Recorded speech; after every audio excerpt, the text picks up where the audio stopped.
everybody. It's great to see all of you here this evening. I'm so glad you could take the time to join in this time we've set aside every Wednesday night at 7 p.m. for prayer and community, just to be together for just a little bit. I'm so glad you're all here. It's good to see all of you, Abigail and Tammy and Beverly. Great to see you, and Mary and Stacy, Ron and Sue, Angie. It's great to see such an interesting and diverse group of people. You're not all a part of my church, and I love that. I love that we're building a community across all sorts of lines. Hi, Roxy. Good to see you. And Becky also. And I know there are others watching who I can't see. I see Mary Ward. I encourage you to comment and be a part of this tonight. We're okay with that because this isn't intended to be just me talking. This is intended to be a time for us to share a little bit and be together. So may God bless this time that we have together. May it be meaningful for you. May it be a lovely time of Holy Spirit filled insight and wisdom. May it be so. Hi, Dave Cheerheart. Wow, I haven't seen you in a long time. Good to see you. So this evening I want to talk a little bit about what we've been through together, and we're considering all the things that we've experienced together and also all of the things that we've been learning and what we plan to keep from that and how we're growing. And I think these things are very important because this has been a very unique time set apart. And in our time together this morning, we shared quite a lot about how we were feeling and what we were experiencing and what we were learning even about God's generosity during this time. Well, if there's one thing I've learned during this time, it's that being apart from my kids is terrible. Even though they're adults and they live on their own, we don't live that far apart. But during this season, it has seemed like thousands of miles, and because it had to. We live in different areas and we needed to keep each other safe. So I shared this morning, and some of you have seen this on my Facebook page, that this last weekend I got to see this little girl again, and that's my granddaughter. And there was a big, long hug, like a 15-minute hug, which was quite a surprise to me. And frankly, I think I could have held on to her for 3 or 4 days. We might have gotten hungry at some point, but, my connection to her is so strong. And so to get to spend time with her was remarkable. So one of the things I've learned through this season about God's generosity is that I love my kids, and God has been so generous to me with family. And so having time to spend with her down there, this was just this last weekend, and you actually can see what's in that picture right behind me. That's the fire pit in our backyard. But what we were doing there, I shared this morning again, was we were looking at birdseed, because I think that might have been a new concept for her. We're putting out birdseed just because we found it and we had it, and we thought it would be cool to just set it out there and let a few birds come by, be attracted, maybe even grab a squirrel. Although we have a garden nearby that you can probably see out of this shoulder a little bit, and that's so I don't know what's going to get eaten because we got squirrels to walk into the yard a little more than we should have. But at any rate, Lucy and I were looking at all the different kinds of bird seed and talking about birds and watching the birds in the trees and looking at the pink ones and all of that. And I was just overjoyed with gratitude just to have time with her, counting seeds and walking around rocks and seeing just a little bit of peace in that way. And so I know that in the time that has been disrupted, that means that we are at a time when we might be more disruptible. And I think if that doesn't make sense, let me say it another way. When our systems are not in place, the things we're used to doing, the places we're used to going, the things we're used to seeing, God may have more opportunity to intervene in our space and catch our attention, because we don't have all the normal things to do or look at or observe. And also during this time, we've been experiencing all sorts of new things, all sorts of difficulty with the virus and the conflict that's followed, and the murder of George Floyd and the conflict that has followed, and the unrest and the learning and the growing that we all need to do as a culture, because it's really clear that there are some things that need massive healing, not just in our lives personally and in our families, but also in our world. So as Lucy and I sat down there and watched the bird seed, I counted the bird seed while the birds flew around in the trees, I was just thinking, oh Lord, how do we make things better for her generation? Can she grow up in a place where the church is strong in whatever form it takes? Can she grow up in a world that is safer for all people, her included, all people? May it be so. I just keep praying for this. Well, I shared this morning also, and I'll share again, that I noticed later that the birds were not very peaceful around the birdseed saucer. And this is nature.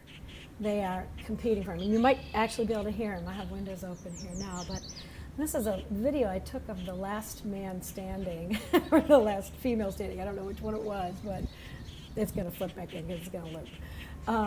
But this dove chased away all the other critters that were at the birdseed saucer. And I mean, prior to this, I had noticed that they were absolutely not getting along, and they were competing for resources and energy, which we all know is normal. And I get that, because we do have to feed ourselves, and we do need to care for our families, and we need to be responsible and take care and things like that. But I noticed that nature doesn't naturally share. And so I don't think we do either. I don't think we naturally share. And we tend to share out of our extra rather than out of our need. We share from our abundance rather than from our own table, as you will. But I've been thinking about how generous God has been to us and what that can produce in our lives. And generosity takes many forms, but it's important for us to review what we're looking at here with Psalm 36. God's love is generous to us every single day, and we've been learning a lot of new things during this season. The steadfast love, O Lord, is as great as all the heavens. Your faithfulness reaches beyond the clouds. Your justice is as solid as God's mountains. Your decisions are as full of wisdom as the oceans are with water.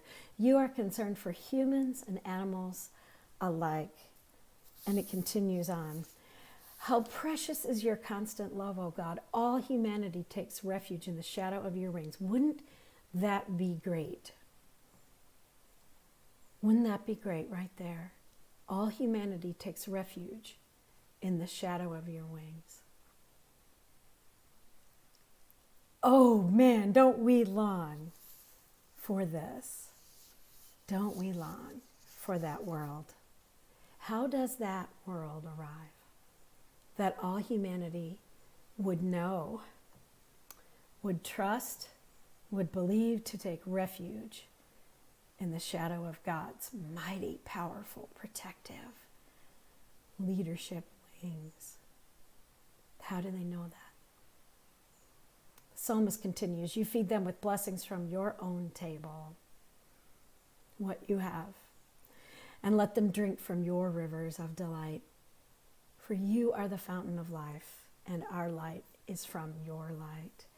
This is what I keep thinking is all of God's generosity to us. And this morning we shared some words about what generosity has felt like in our lives during this season, things we've had the benefit of learning during this difficult time. And some of us shared things like time or unexpected time with kids and their education, understanding and learning new things. We shared all sorts of ideas about what generosity has looked like in your life. And if you have ideas now that you want to share about how God has been generous to you during this time, share them. And I'll share with others across what you're saying, because you can't all see each other. There are more eyeballs. We're on 3 platforms, actually 4. So you can't all see each other, but I can see all of you, most of you, I think. So share if there are words that would describe how God has been generous to you as you have taken refuge in the shadow of God's wings during this time. If you want to share those words, or maybe today you've thought about it all day and you've come up with more things than what you shared this morning about ways that God has been generous to you during this time. I think God has been generous to me in another way that I didn't mention this morning. I also first talked about my family and my kids, but I think God has also been generous to me in that this immediate knowledge, you need to do something, Diana, on Wednesdays at 7 a.m. and 7 p.m. That immediate knowledge of 7 a.m. and 7 p.m. you need to do something online. And it didn't make any sense because I didn't know how to do this, and I don't know how to do any of this until all this started. This is all new. But fighting through the learning curve, I can't tell you how meaningful this Wednesday 7 a.m. and 7 p.m. is to me personally, because it's different. It's not I'm just talking. I don't have to be a genius here. I don't have to stand up on a platform anymore. I can just talk with you. And now that we've moved to more sharing, I get to hear from you. And I kind of long for that. I mean, I love preaching. It's great. But I wish we could be more interactive even in that. I wish I could say, what do you think? Can we work together? So this platform, God has been generous to me in putting me in a position where I had to learn to do this, and I knew I was to do it. Thank you, Angie. I'm grateful for it too. And Tammy, your sharing, patient teacher, has been, yes, God has been very generous to us in patiently teaching, and I know that's true in your life too. A generous, patient teacher with us and to us through this whole season. Keep thinking about that, about how God has been generous to you and with you in this time. The Bible is also very clear about this, and this is where I want to go forward tonight with this, because the generosity of God, the love of God, is a transformative agent.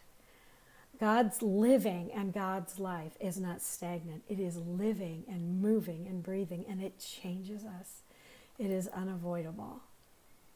This beautiful passage from 1 John 3, 16 through 18 is one of my favorites. And this is how Eugene Peterson paraphrases it in the Message. This is how we've come to understand and experience love. Christ sacrificed his life for us. Now that's generosity. That's not giving out of abundance. That's giving it all. And then these words that follow. Let's not just talk about love. Let's practice real love. This is the only way we'll know we're living truly, living in God's reality. Living in God's reality. Living in God's reality. Those are the words that keep coming to me. Let's practice real love, living in God's reality. You remember a few seconds ago I asked you, how will people know to rest in the shadow of God's wings?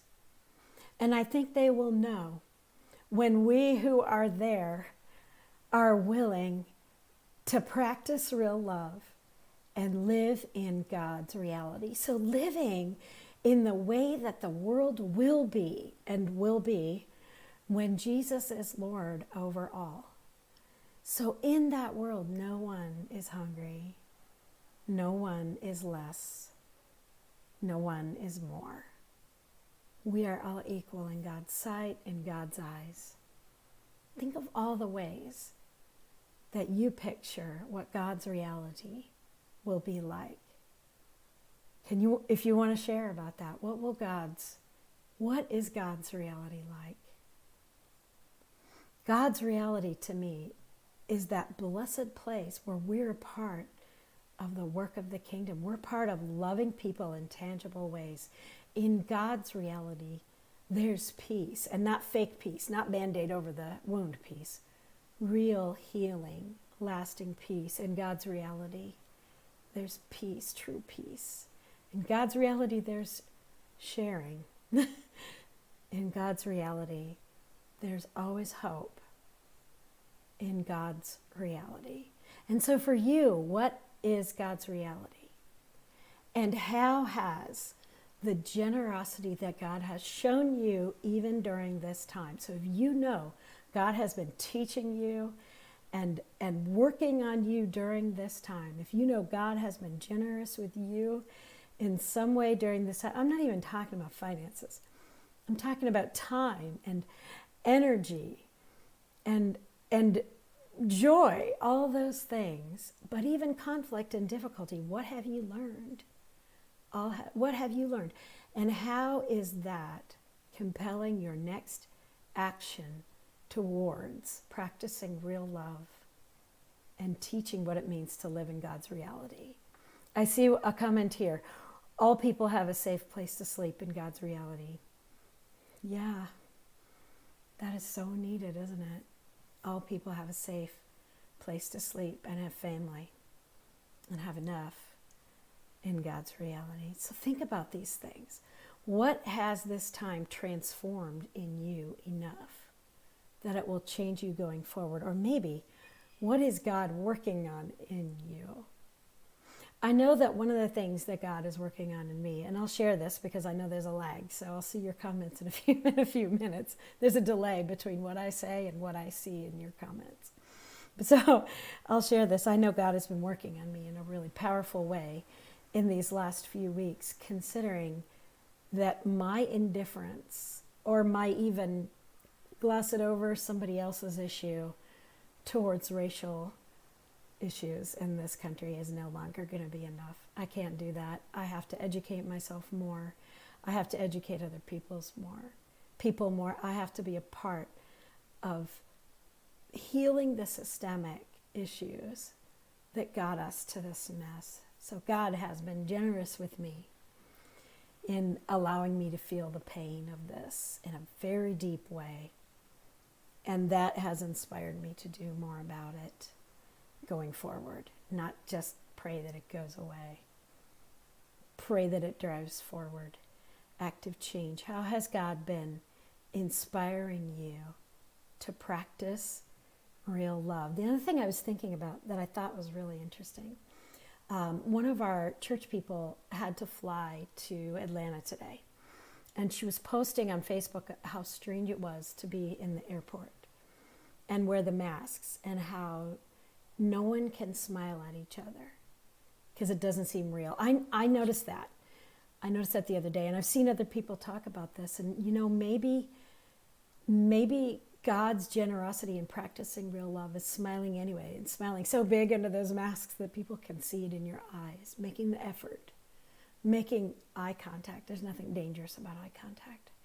And the funny thing is, maybe that's out of your comfort zone, but, you know, maybe that's what God's generosity is going to call you to do, to practice real love, to take risks, to go beyond what you would normally do, to greet people in different ways, because this is such a difficult and separating time.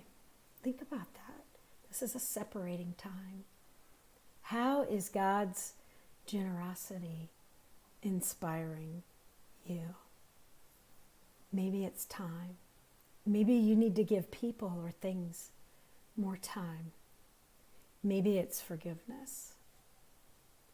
Maybe it's listening and learning. Maybe God's generosity towards you is inspiring you to listen more and learn more in the future. Maybe God's generosity towards you, God's massive love for you and sacrifice is inspiring you to learn new ways to speak and behave with respect towards all people. Maybe God's generosity is inspiring you to make a commitment to be a part of God's realities. What is that doing? Feel free to share if you want to, and if you don't, that's okay, because this is a little bit of a thinker. I know it is. And it's an ongoing process, because I keep thinking if we're going to figure out how to get along, just like the birds around the dish, we got to do the real hard work of what it means to live in practicing real love. Every one of us living truly in God's reality is going to be better than any reality we try to construct. God's reality will be better every time. And so we need to be willing, all of us, to be a part of the change that needs to happen to bring healing to this land. I encourage you to think about this. I encourage you to process it and say, God, you have allowed me to see, to do, to experience, to understand. Now turn that, transform that within me. Change me that I can practice real love so that people know that they'll find refuge in the shadow of your wings. I encourage you to live boldly into that in the days and weeks ahead. But I hope you come back Sunday morning, because we're going to talk again. And we're going to be processing all the things about unity and what it means to live as people of God in such a difficult and divisive season. And we're going to be looking at all the ways that Jesus worked with people on this matter. This is pretty much a lot of what Jesus did. So we're going to be processing all of this in beautiful ways, I hope. So I encourage you to join us Sunday morning at 9, and of course next Wednesday. Always share. If you come back to this chat later because you thought of a great idea, share it. We actually have people who are reading them later, which is really cool, including me. So I encourage you to share. I see a comment here now. God is generous with peace, love, and forgiveness. Yes, and I think that's amen. So may God be generous with you. May you know the generosity of the Lord in peace, love, and forgiveness. May his mercy abound in your day, in your life, in your home. It's great to see all of you. Many blessings. Always great to connect with you. I've loved this time, and I look forward to seeing you again. Please check in, and we'll talk to you soon. Everybody have a good night. See you later.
Bye.